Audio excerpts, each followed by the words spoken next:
On June 23, 1998, a staggering $206 billion disappeared from the tobacco giants and wound up in state treasuries all in one courtroom deal. Within the crowded Orlando federal courthouse, a trembling mother held tightly to a picture of her child who never lived to see his first birthday. For years, she'd watched her little one gasp for breath in smoke-filled rooms, and now she stood on the brink of a verdict poised to reshape America's battle with addiction. The judge's gavel came down. The parties agree, the clerk announced, and the courtroom didn't burst into applause. Instead, a stunned hush rippled, echoing across 46 states. What on earth had just occurred? A hidden battle fought with legal ink was gearing up. Skip ahead 3 weeks and the headlines blared, tobacco companies to pay $206 billion. The story pledged that the cash would bankroll anti-smoking drives, foot medical bills, and crucially punish an industry that had long refused to own its poison. Reality, however, looked different, a maze of escrow accounts, a few settlement states, and a torrent of money that rarely made it to the folks who needed it most. Why should that courtroom drama matter now? Because the blueprint that sprang from it, the Master Settlement Agreement, or MSA, has turned into the go-to playbook for any high-risk sector looking to sidestep responsibility. Opioids, fossil fuel companies, even the data mining tech giants are eyeing the MSA as a legal shortcut to stash billions while the public looks on. The stakes, absolutely massive. Should the MSA's template be repurposed, we might end up with huge payouts tangled in red tape, all while the root harms keep spreading. Picture oil firms handing over cash that never fuels clean energy projects, or opioid makers settling for a few $100 million, only to watch those dollars vanish into legal fees. The lingering question from that day's courtroom: who truly wins when billions get shuffled behind closed doors? The Master Settlement Agreement was more than a routine settlement. It marked a seismic shift in how the law tackles public health catastrophes. Signed in November 1998 after years of state-driven lawsuits, the pact compelled the four original cigarette makers, Philip Morris, R.J. Reynolds, Lorillard, and Brown and William, to jointly cough up billions to the suing states' source, Wikipedia. In return, the firms gained a broad shield. They could no longer be sued individually by states over smoking-related illnesses. They also promised to bankroll anti-tobacco ads, overhaul marketing tactics, and back youth prevention initiatives.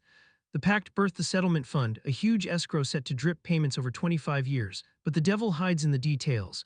Even though the headline figures were jaw-dropping, the real cash flow was anything but simple.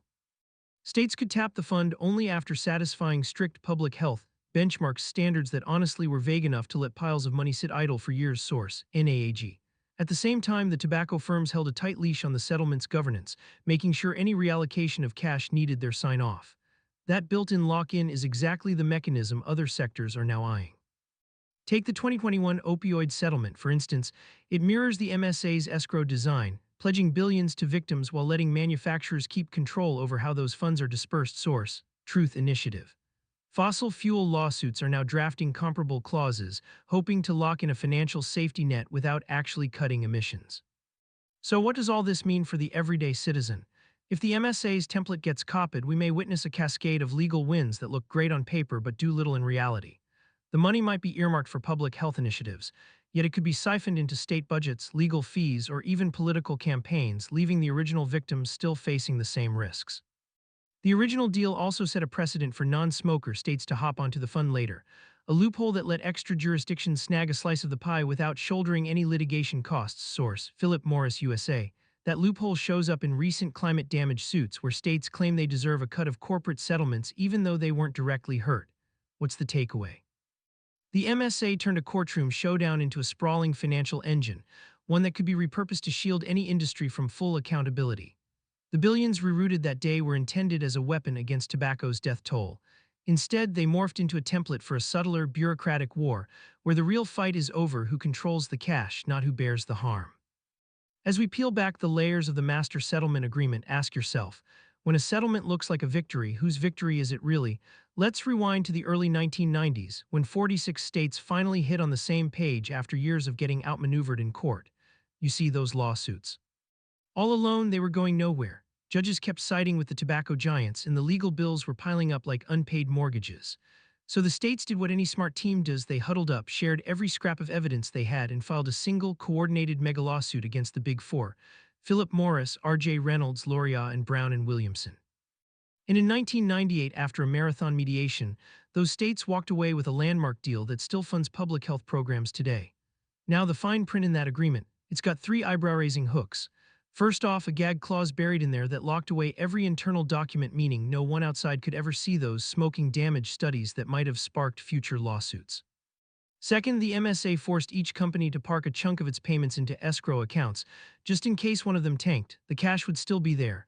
Third, the deal carved out billions for anti-smoking programs, research grants, and public health projects, money that, at least on paper, couldn't be rerouted to potholes or park benches. Source: Wikipedia. If you look at the numbers, the MSA's payment schedule looks clean on paper, but behind the scenes it's a labyrinth of wires, trusts, and subcontracts.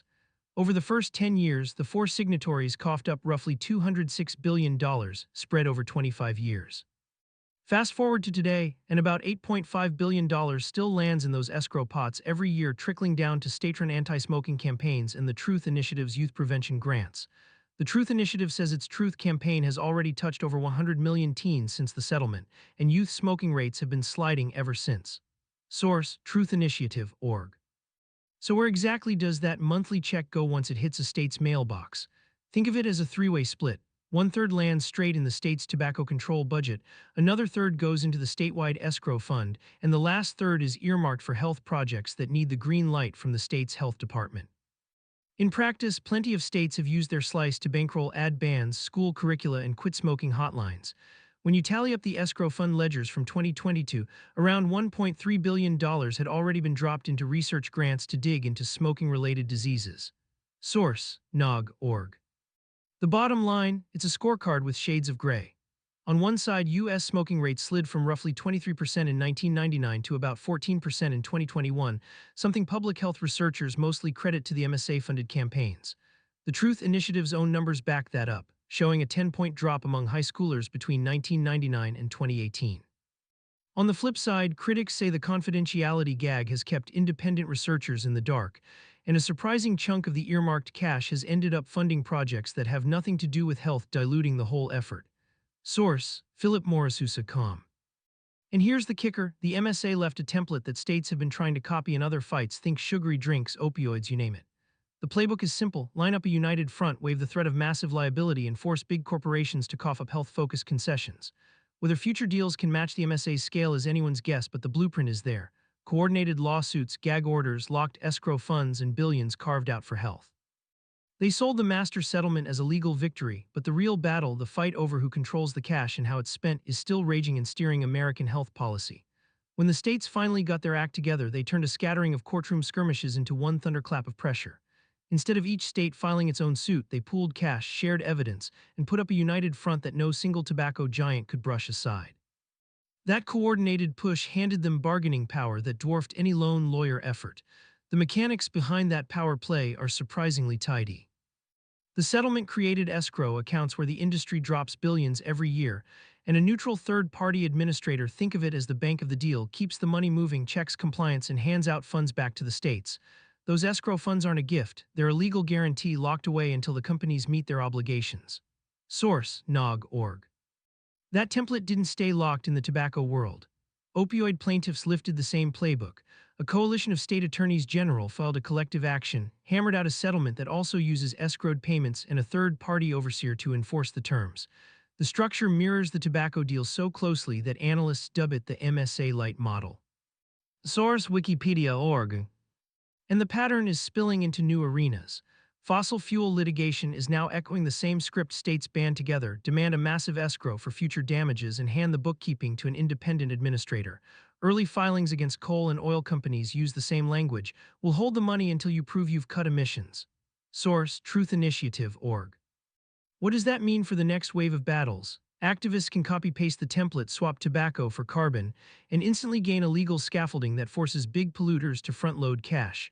Policymakers can tighten the escrow clauses, demanding stricter verification and heftier penalties for non-compliance. The result: a potential flood of billions earmarked for climate justice projects, community health clinics, and remediation efforts, exactly the kind of leverage that the original settlement unlocked for public health funding. Source: philipmorrisusa.com. So the legal win you heard about isn't a one-off miracle. It's a replicable blueprint quietly hidden in escrow accounts and third-party admin contracts that can be unleashed against any industry that threatens public health or the planet. The next chapter, it's up to us to pull the curtain wide open and let that template work for the climate and the people. All right, listen up. The master settlement wasn't merely a victory, it served as a blueprint. States pocketed billions for anti-smoking initiatives, and more crucially, they showed that a cash reserve can be squeezed out of a sector that spent years deceiving kids. And here's the kicker, today's lawmakers sit on a treasure trove of tactics they could yank straight from those 1998 papers. So why aren't we putting it to work? Big oil is the next target, then comes big pharma. The playbook's already on the table. It's all about rallying grassroots groups to press for comparable settlements from every nasty industry that drags us down. Kick off a petition in your town tonight. Pull the local newspaper into the mix. Raise the volume until they can't tune you out. Drop your most audacious target in the comments. Who's up next? And hit subscribe because the next episode, we're diving headfirst into the climate settlement battles where the stakes have never been higher. The fight isn't over, it's only just beginning. Source, Nog.org. Source, Truth Initiative. Or